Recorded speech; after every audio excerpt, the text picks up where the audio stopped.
It's a VGBLTPTA! I totally suck at video games, but love to play them anyway. Hey guys, with it being December of 2011, I thought it'd be appropriate to do an end of the year style video. Instead of favorite games of the year or worst games or whatever, I decided to go through the games I bought this year.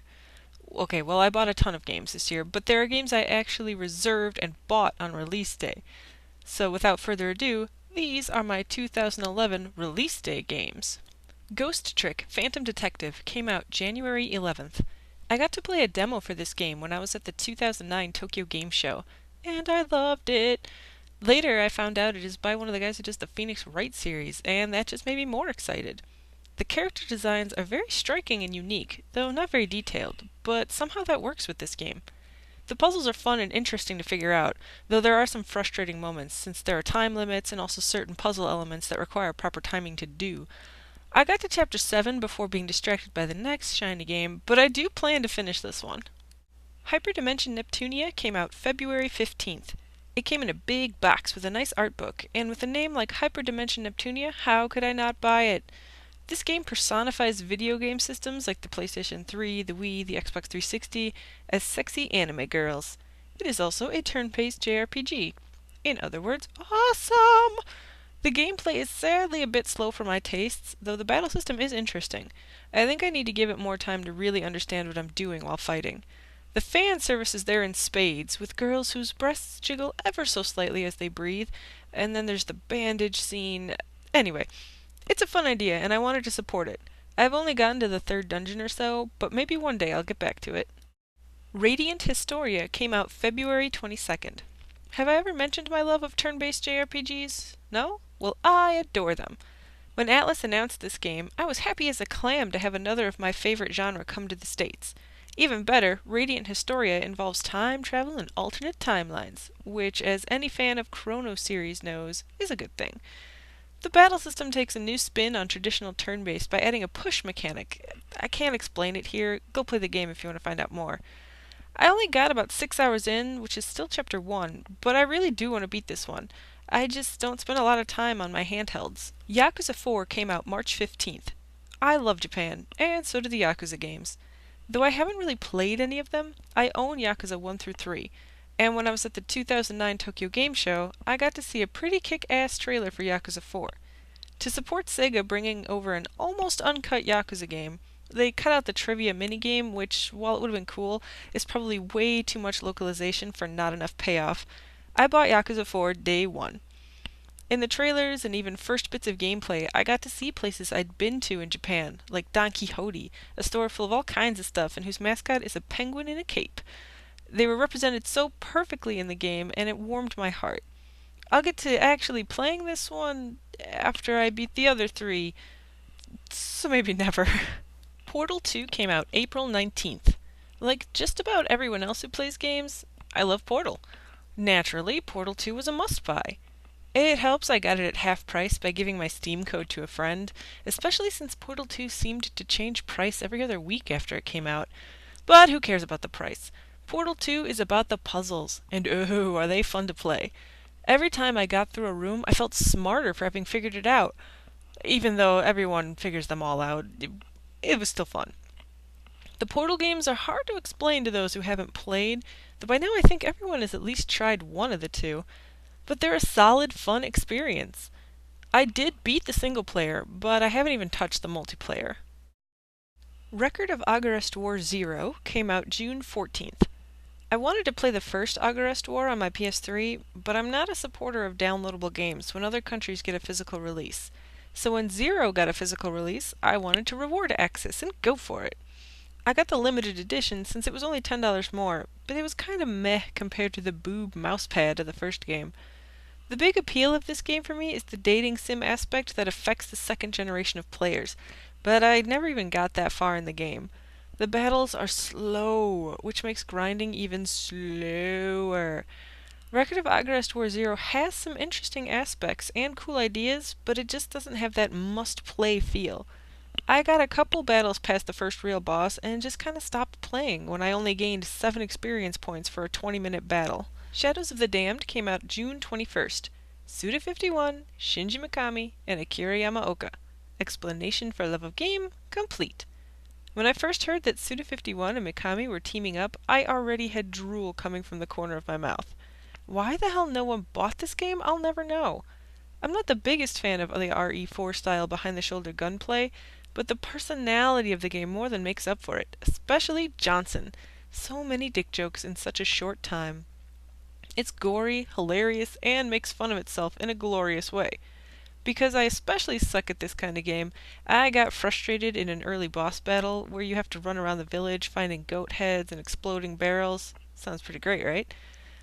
So I didn't get very far at all in the game, but I still loved it. Catherine came out July 26th, and of course I got the limited edition. How could I even think of not buying a game made by the Persona team?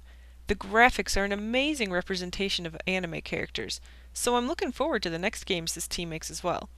I really like the visual novel style section of the game, where Vincent gets screwed over and has to attempt to dig himself out of many a hole. The puzzle section of this game, not really my bag. I started on easy and switched to very easy after chapter 6.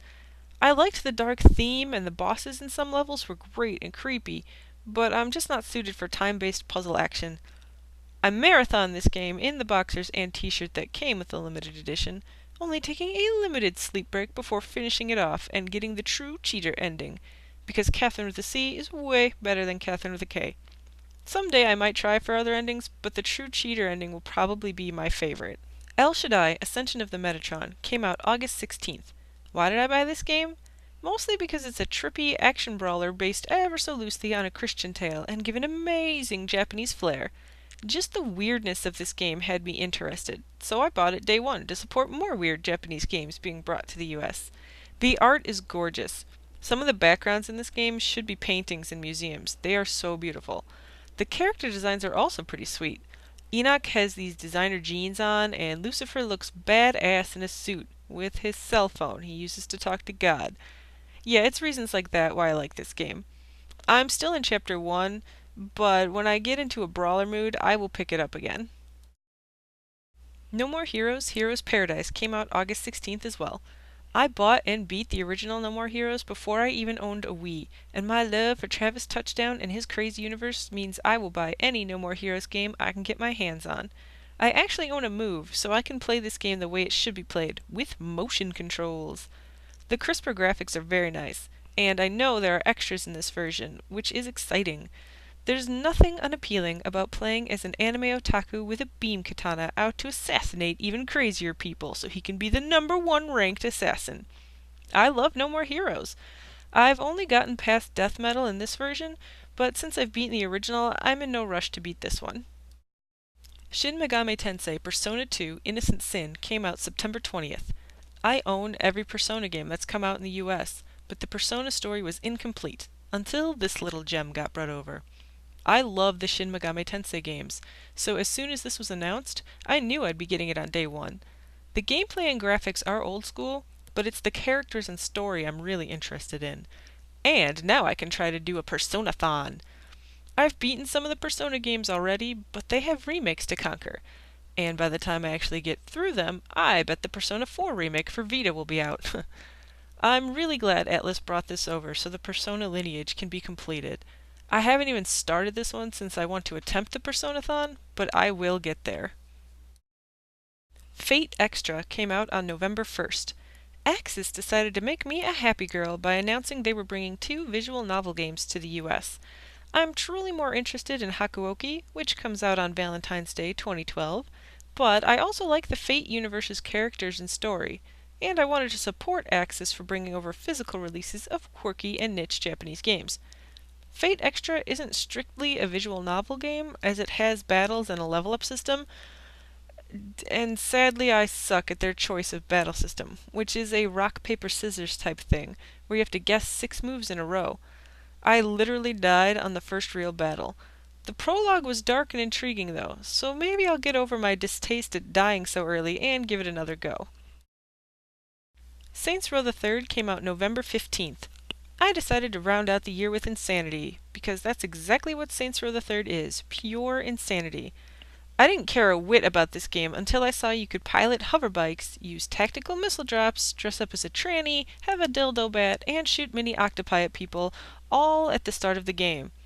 That, plus the rival gangs being so different from normal sandbox games, I mean, you fight a Tron-style cyber gang, and luchadors, for goodness sake, it just made me start clapping in glee. I've done a few side missions and tooled around town, but I haven't really gotten to the penthouse suite yet. I kinda accidentally bailed out of the helicopter during the chase. But Saints Row the Third is the kind of game I can go to whenever I want some chaotic action. And that's it. Those are the games I reserved and bought right when they came out in the year 2011. And now I'll be looking forward to the games coming out in 2012. If I can beat more than 2 of those, I will have a new record. Happy holidays and Happy New Year to everyone!